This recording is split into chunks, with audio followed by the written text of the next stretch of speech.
আসসালামু আলাইকুম বন্ধুরা, কেমন আছেন সবাই? তো আব্দুর রাজ্জাক বিন ইউসুফ, শাহেখ আব্দুর রাজ্জাক বিন ইউসুফ বাংলাদেশে যেসব স্বনামধন্য আলেমগুলো আছে তাদের ভিতরে একজন। তো তার যুক্তিনিষ্ঠ কথাবার্তা এবং তার হাদিসের উদ্ধৃতি, কোরআনের ব্যাখ্যা সব কিছুই যেন অবিস্মরণীয় এবং প্রত্যেকটা কথাই যেন এক একটা বোমা।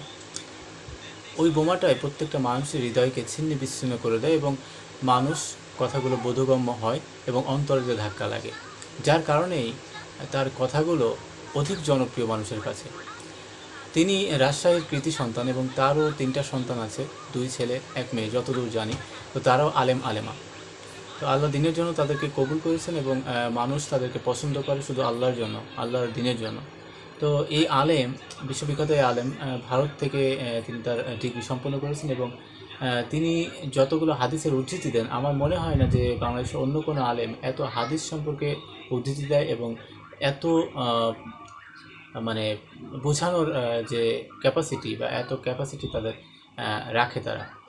তো আহ, আব্দুর রাজ্জাক বিন ইউসুফের যে বয়ানগুলো সেটা শোনা হয় এবং আসলেই তিনি তার যে বক্তব্যগুলো, সেই বক্তব্যগুলো প্রত্যেকটা যুক্তি, দর্শন এবং তার যে ভাবগাম্ভীর্যপূর্ণ কথাবার্তা প্রত্যেকটা মানুষকে ছুঁয়ে যায় এবং যার কারণেই প্রত্যেকটা মানুষ কিন্তু তাকে ভালোবাসে এবং তার কথাগুলো শোনেন।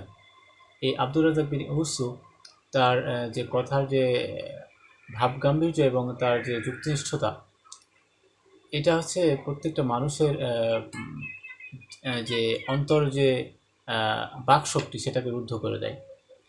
তো বাংলাদেশে এমন আলেম থাকা বাঞ্ছনীয় এবং প্রত্যেকটা জায়গায়, প্রত্যেকটা জেলায়, প্রত্যেকটা থানায় যদি এমন আলেম থাকতো তাহলে আস্তে ইনশাআল্লাহ দিন কায়েম হতো।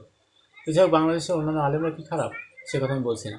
বাংলাদেশের প্রত্যেকটা আলেমই ভালো, তার ভিতরে তার বোঝানোর ক্ষমতা এবং তার যে যুক্তিনিষ্ঠতা এবং তার যে ভাবগাম্ভীর্য, কোরআনের বিশ্লেষণ, হাদিসের বিশ্লেষণ, সেটা আসলেই একটু আহ, প্রশংসনীয়।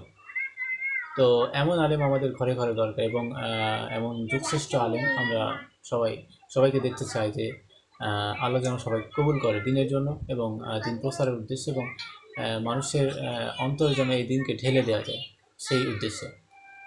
তো এতক্ষণ আমার সাথে থাকার জন্য অসংখ্য ধন্যবাদ। আপনি কোন জেলা থেকে দেখছেন বা কোথা থেকে দেখছেন অবশ্যই কমেন্টস করবেন এবং ভিডিওটি শেয়ার করতে ভুলবেন না। ধন্যবাদ।